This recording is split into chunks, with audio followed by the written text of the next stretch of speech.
It's the Frontline Theater.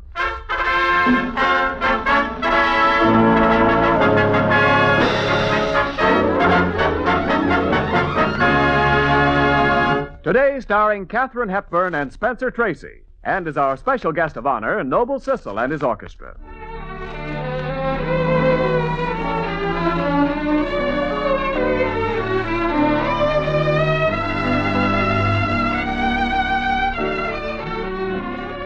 This is Ken Niles welcoming you once again to the Frontline Theater, brought to you men in the Armed Forces of the United Nations by the Special Service Division of the War Department. This is your theater, and every performance in it is presented especially for you, the men fighting with the United Nations on freedom's front line. We present one of the pictures of the year, Woman of the Year. It's a movie which broke all records when it played at Radio City Music Hall in New York, and the stars of the picture are here to send the story across the airwaves to you. Here's Woman of the Year with Hollywood stars Katharine Hepburn as Tess Harding and Spencer Tracy as Sam Craig. This is the story of a career woman who placed her career ahead of everything else until she lost her husband but Sam Craig will tell you just what happened. I don't imagine I have to tell you who Tess Harding is. A girl that's a famous radio commentator with a syndicated newspaper column is almost public property. Number 2 outstanding woman in the country, next to Mrs. Roosevelt, when all this started. And I guess it wouldn't have started if she hadn't done a guest appearance on one of those radio quiz shows. She certainly knew all the answers that night. History, politics, international law, until a question on sports popped up. What is the most frequently run distance in American athletics? Miss Harding? That stumped her, all right. One of the other experts answered it. 90 feet. Correct. 90 feet, Miss Harding, is the distance between home plate and first base. Thousands of men and boys run it every day. Really? Seems like a frightful waste of energy, doesn't it? What would you suggest? Should we abolish baseball for the duration? Yes, I think that's an excellent idea. Oh, now look here. I'm afraid that's all we have time for tonight. While I'm computing this evening's score. Now, that made me sort of mad, I guess. You see, I write a column, too. Man About Sports by Sam Craig. Same paper as Tess Harding, as a matter of fact, though we'd never met. The sports department is way up on the 5th floor. Anyway, next morning, I let her have it. I wrote, Miss Harding, when it comes to baseball, is the Calamity Jane of the Fast International set. And my column must have touched her nerve, too, because she up and answered in hers. Mr. Sam Craig, in this global emergency, must best be described as an ostrich with amnesia.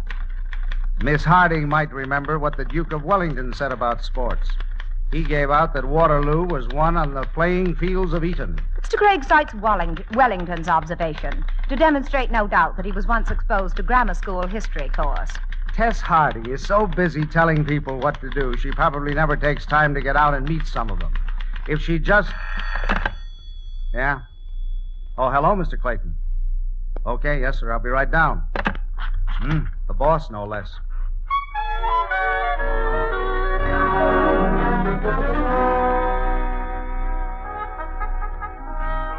I thought the best thing to do was to get you both in here. This paper can't afford any intramural scraps. Besides, it's getting to the point where... Sam, you'd better look at me while I'm talking, not Miss Harding. Yes, sir. Well, how about it? You ready to kiss and make up? I'll kiss. I don't know about making up. You, Tess?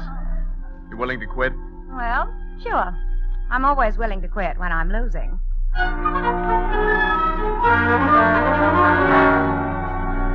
Now, you know you can't stay mad at a girl like that. Especially when she's in her 20s and sort of pretty. All right, she's very pretty. I followed her out of Clayton's office, and the first thing I knew, I was trying to make a date. I had to go to the ballpark anyway. It was the last game of the series, and I asked her if maybe she'd like to come along. And can you imagine? She did. You get the best view, you see, from these press boxes. Are you comfortable? Yeah, thanks, very. Hi, Sam. Hi, Phil. That's Phil. He's on the Chronicle, too. Oh, you mean our paper sends 2 men to cover just this one baseball game? Why not? It's a World Series. Well, here they go. Now, you see the Cards are up first, and when they make 3 outs, that's the inning. See, and then the Yankees come to bat. I see, and then they've got to make 3 outs. That's right. And each team has 9 innings. Uh-huh.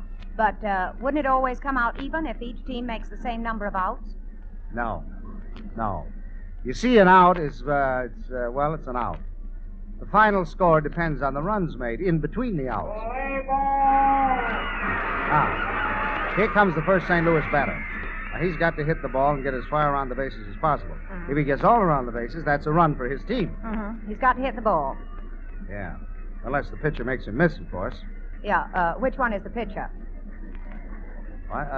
He's the fellow in the middle. Now, watch the batter. Watch the batter. He missed. 1 out. No. That's a strike. He gets 2 more. Why? Well, because... I don't know. Just because he does. Are you kidding me? Well, how could that be a strike? He didn't even swing at it. No, well, he doesn't have to, you see. As long as it's over the plate between his knees and his shoulders. Oh, why doesn't the batter stoop down and fool the pitcher? Because he does. Look now. Maybe you better not get too much in one dose. I'll sort of ration it out as we go along.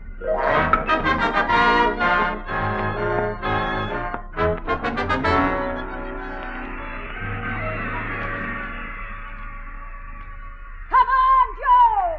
Come on! 2 on and 2 out in the ninth, and the Cubs 2 runs ahead. Boy, a homer would win the game, wouldn't it? Nothing less. What's funny? Nothing. You're wonderful. Of course, didn't you know? I wasn't sure till now. I guess I had you mixed up with some other girl. Your name is... Harding, Tessie Harding. Yeah, I'm glad to know you, Tessie. Call me Sam. A hit! It's a hit! Yeah, it might be that homer. No, it hit the top of the fence. 2 men coming in. Come on, Joe! Slide, Joe. Hit the dust. We win, we win. No. Wait a minute. What is it? He's out at home. It's the end of the inning. Then the score's tied. Like a wet shoelace. Oh, that's a shame. Well, we almost won. Come on, I have to hurry. Wait a minute. The game's not over yet. Isn't over. You said 9 innings. Yeah, but you see, in case of a tie, they play on until somebody wins. Oh, I'm terribly sorry. Really, I am. But I've got a broadcast. I'm late already. You don't have to come. You stay here if you want to. No. Oh, I think you'd want to go. I don't want to go. Well, I couldn't let you tackle the subway alone. Come on.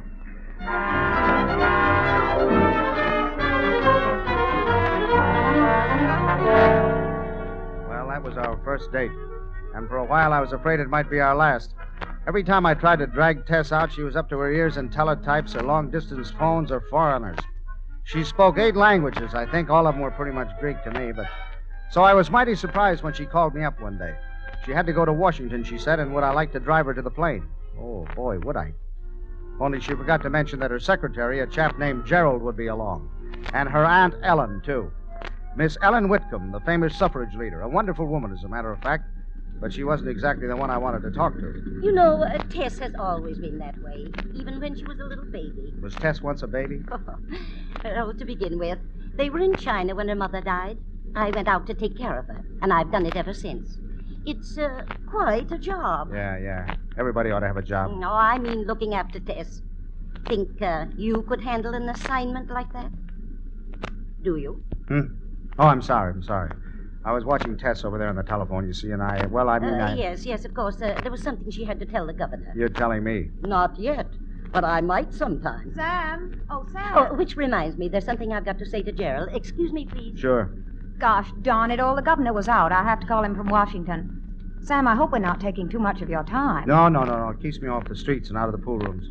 What's the matter? Nothing. Sure? No, not a thing. Except I don't know why I'm here. I can't figure you, Tessa. What are you trying to prove? But, Sam, Gerald, could have shuffled you down here. Why did you have to ask me? I thought you might want to kiss me goodbye. Hey. Now, are you sorry you drove me down? Now, are you sorry you asked me? Well... Miss Harding. What, Gerald? You'll have to hurry. They're holding the plane.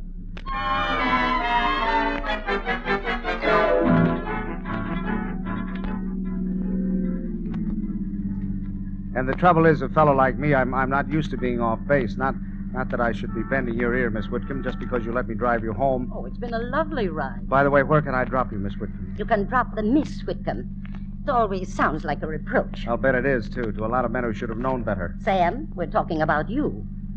Felt this way long? No, not very. For a dissatisfied guy, I'm pretty satisfied. You like your work, don't you? Yeah, sure. I get a kick out of people, seeing them, writing about them. Pretty unimportant people, though.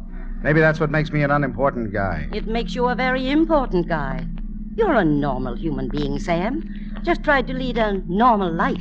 Sounds fine to me. Trouble is, how do you go about arranging it? You mean, how do you go about arranging it? Yeah. Well, I'd say marry the girl. All right, I will. I mean, I'll give it a try when she gets back from Washington.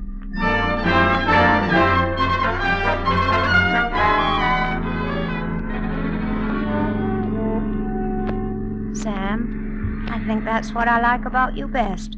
Even on a rainy night, you can always get a cab. You're maudlin. You've had too much to drink. Not me. Nobody's ever drunk me under. Pop used to win bets on me when we lived in Cairo. You certainly used to get around. All over the world. Pop was troubleshooting for the State Department. When the war broke out, they called him home, and I came with him. No. That wasn't when you came home. I was there when you did. That day at the ball game. Was fun. Fun being with the crowd, huh? Not just telling them. Kind of thought it had something to do with being with you. Yeah? Why me? Look, Sam, I'm looking. what do you see Right now? right now? The funny kid who's wearing my hat. It's a frowsy old hat, and it's raining. A kid I ran into at the ball game. Name of Tessie. I knew you by the freckles on your nose. You're the first person that's mentioned them since I was 12. I like it. Trouble is, they don't show most of the time. Maybe you bring 'em out, Sam. Look, Tess. I'm looking. Well, what? Well, I mean, look, Tess, Hey, you! Ain't you got no eyes? Traffic certainly is getting awful. Seems we're in something of a snarl. You were saying? Yeah. Tess, there's something I've got to get off my chest. I'm too heavy? No. No, keep your head where it is. You see, it's like that picture of you up over your fireplace. You like it? It's beautiful, but it's too high to reach. I'm not. You haven't kissed me in ever so long. At least 30 cents on the meter. Tess, look, There you are, folks. Well, what do you know? We're home. Go on, now you dash inside. You're coming in too, aren't you? Remember, you've got something to tell me. Yeah, Ain't you going in there with her? not me. Look, Cabby, get me back to Pinky's, will you? Right away, I think I need another drink.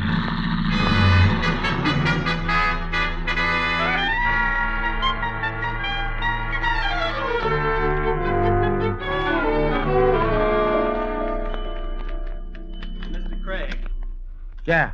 Oh, hello, Gerald. Miss Harding asked me to give you this. My chapeau. Did she say anything? Well, just to tell you, here's your hat. What's your hurry? She did? Anything else? Well, I'm afraid she's rather busy right now. Dr. Lubeck's escaped from a concentration camp. Nobody seems to know where he is. That's too bad. Who is he? Ladin Lubeck, the Yugoslavian statesman. Miss Harding knew him very well, and she's worried about whether he got away. Where is she doing her worrying, do you know? Well, she's in the wire room right... Mr. Craig, you're not going to disturb her. I am not sure that that's the word for it, Gerald. Try me again in about 5 minutes.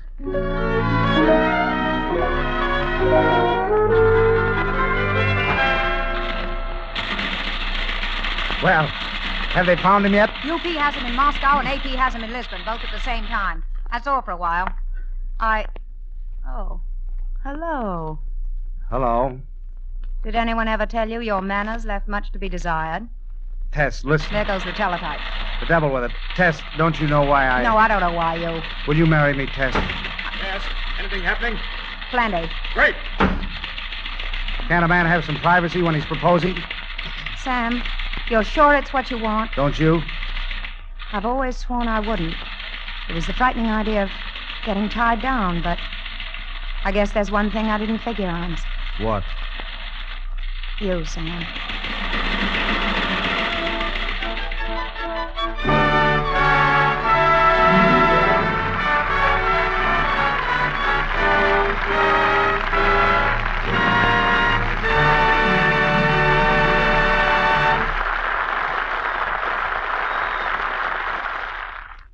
The curtain falls on the first act of Woman of the Year, starring Katharine Hepburn and Spencer Tracy.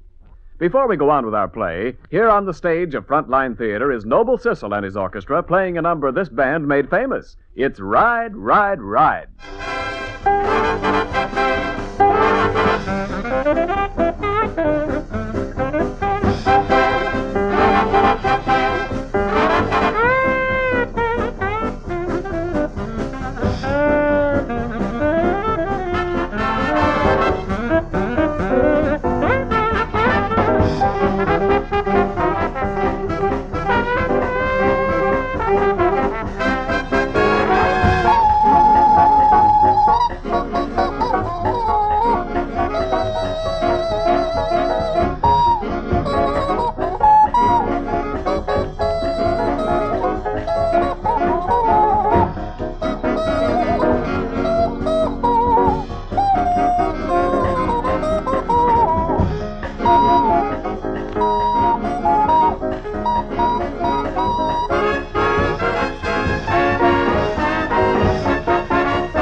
Thank you, Noble Sissel.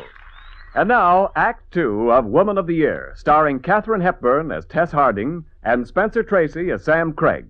Sam continues to tell the story. And so we were married. Sam Craig, the mug who wrote a column on sports, and Tess Harding, the international brain trust girl. Of course, the wedding was a little rushed by a justice of the peace in between calls to Lisbon and London, trying to locate that Dr. Lubeck. But anyway, we were married and headed for home. Yeah, to her home, naturally. Yes, I objected, all right, but I might have known what Tess would say. Darling, I have a lease, and my place is so established. Everyone knows the address and phone number. Don't you see what a mess I'd be in if we moved suddenly? There it was. Take it or leave it. And I took it. Only I didn't exactly know what I was up against. I found that out one night, our wedding night. I was taking a shower. I didn't even hear the doorbell ring. Then I put on my robe and walked into the bedroom and, This is something I didn't dream to see. Tess, it's so good to be here. Hey, Come in, Sam. It's quite all right. it's all right. Who is this guy? Alma let him in. It's Dr. Lubeck. Sam, it's wonderful. He made it. He has a great sense of timing. Dr. Lubeck, this is my husband. Oh, Tess, I'm so happy for you. Please come, Mr. Harding. Join with us here by the bed. I don't like to intrude. Oh, no, not at all.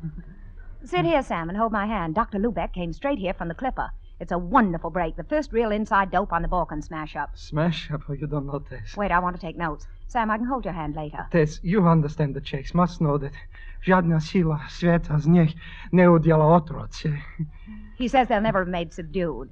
Šišteli sme o několika lidé, sympatický k nacím. Oh, ovšem mi višme, že to bile zraci. Německé krysy ve vysoki mištej. He's telling about the Nazi infiltration. Oh, the bell, that must be Franja. Franja, is he coming too?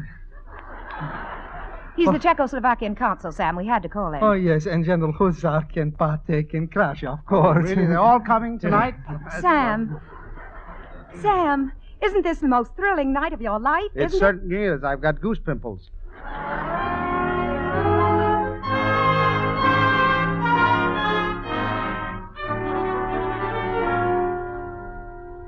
That should have been the tip-off, I guess. I never had a chance. I was lost in the shuffle of world events. There were whole days when Tess didn't know I was in the house. Had a couple of spats, too, but I wrote those off to readjustment. And I think I'd have taken a whole lot more. Only two things happened, and both on the same day. I was sleeping late that morning, Tess had insisted, though I couldn't quite savvy all that sudden solicitude. And then, when I woke up... Good morning. Well, I must have overslept. You stay right where you are. I brought you a tray. Hey, what is this? Breakfast, bacon, just the way you like it. Eggs, just right. Cold orange juice. Okay. Let's have it, Tess. Well, as a matter of fact, there is something I'd like to talk to you about. Yes, I gathered that. Let's have it. Darling. What? Are you perfectly satisfied about us? What do you mean by satisfied? Well, I mean, do you think that maybe we've had so much friction lately because there's only two of us? Could be. What? What would you think about a child? What would I think about... Did you think I'd have to be sold on it? Well, I wasn't sure. The sooner the better. It's already been done. It's already been... I don't... Well, gosh, Tess. I hope it's a boy. It is a boy. How do you... Who... I don't quite see It's a how Greek you... boy. A Greek boy, a refugee. He's ours. A Greek boy. Now, wait a minute, Tess. I had to, Sam. I'm chairman of the refugee committee, and someone suggested I ought to take the first one, so I did. I took Chris. Sorry, Tess. It's no dice. But, Sam, you said you wanted a child. I thought you meant a child of our own. Now, this little Greek kid would be a swell addition, but as a substitution, he won't do. Sam, we can't send him back. I'd look absolutely ridiculous. And it isn't just a question of pride. I want to help. Of course. Your heart is in this. Your heart is in everything you do. But if you could spare maybe 10% of that heart from the world at large and apply it right here at home. Yes? Who? Oh. It's Gerald. He wants to read you something off the teletype. Oh, well, yeah, Gerald. What? No. Really? Well, I don't know what to say. Yeah, thanks, of course. Yes, later.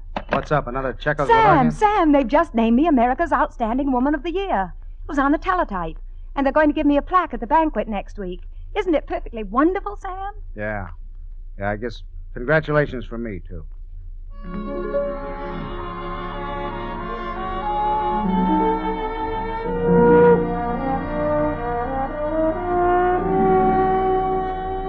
Well, there it was. The woman of the year. Only I figured she wasn't a woman at all. Just a human receiving set for hot foreign flashes. Perhaps I might have felt different if I'd heard the speech she made at the banquet. Receiving this plaque is the second most exciting moment of my life. Most exciting will be when I take it home and show it to my husband, Sam Craig. But I didn't hear it, you see. I wasn't there. I couldn't see myself as the outstanding husband of the outstanding woman of the year. By that time, I was pretty well fed up with the whole business anyway, so I ducked the banquet. And while they were applauding Tess, I was cleaning my things out of the apartment, making the break clean and sharp. Anyway, that's what I thought. Those next few days were mighty tough for both of us, I guess. Miss Harding, that international forum's only 10 days off. We better get started on your speech. Not now, Gerald. I don't feel much like work today. Say, Sam, the champ finishes training tomorrow. You going to do a story on it? No. Maybe you better cover it, Phil. I'm a little on the rough edge. Gerald, are you sure? No other calls? No, just Dr. Lubeck and the British consul, Miss Harding. Are you expecting any others? No, not expecting. Not really. A newspaper switchboard is pretty busy, Helen. I thought maybe she called me and you forgot. I didn't know you were in, Sam. She did call this morning. For me? No, but I was going to tell you anyway. She left a forwarding address. She's gone up to visit her aunt in Vermont.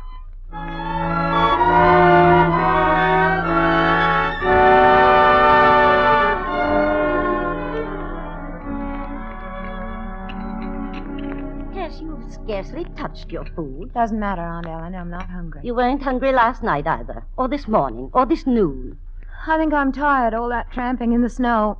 You know, I've almost forgotten how to walk. You've been too busy flying. It's time you came down to earth. Darling, you're not going to start that again. I most definitely am. I keep wondering, will that plaque satisfy you for a while, or will you go on to become the outstanding woman of the generation? You did. I wasn't married to Sam Craig. What difference does my being married make? A lot. The difference between you and me. Silly. You could have had any man you wanted. Yes, any man but one. He thought I was too important. He was afraid to ask. Well, you never told me that.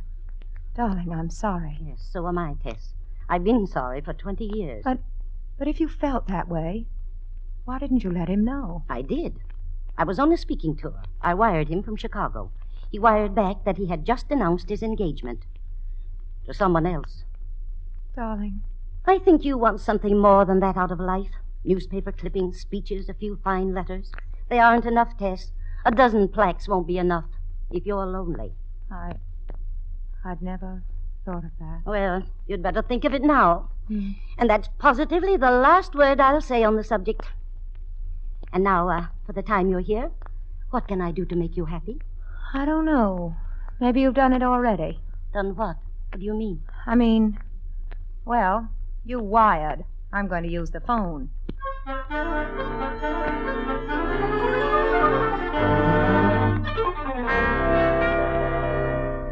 Yes, I know, Sam, but I've been trying to reach you ever since dinner. But they told me I could get you at... What? No, I can't hear a word. No, it doesn't matter. I just wanted to tell you I'm coming home. Grand Central, 8:30 tomorrow morning. What? Goodbye, Sam. What did he say, Tess? Not very much. He's covering that big fight at the garden. It's terribly important, you know. Well, of course. But didn't he even say he loved you? How could he? One of the fighters just fell in his lap.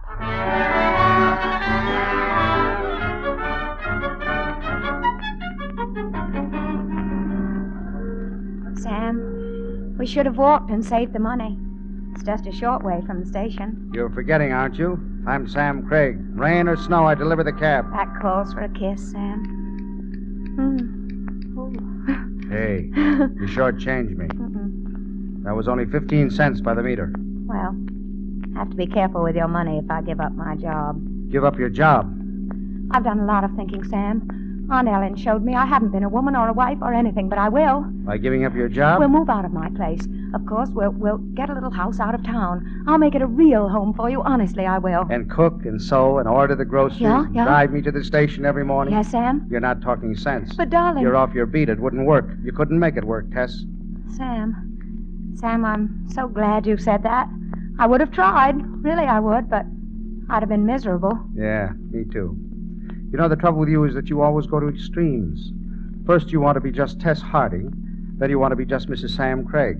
Now, what's the matter with being Tess Harding Craig? Nothing's the matter with it. It's a wonderful name. Tess Harding Craig. Sam, you better kiss me so I won't forget.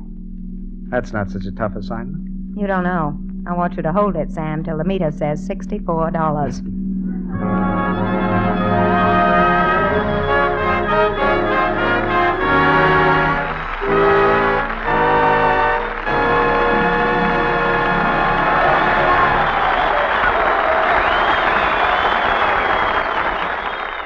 The curtain falls on Woman of the Year, today's Frontline Theater presentation starring Katharine Hepburn and Spencer Tracy. We'll be back soon with more complete plays and your favorite Hollywood stars. So keep on listening, won't you?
Frontline Theater is presented for you men of the Armed Forces of the United Nations by the Special Service Division of the War Department of the United States of America.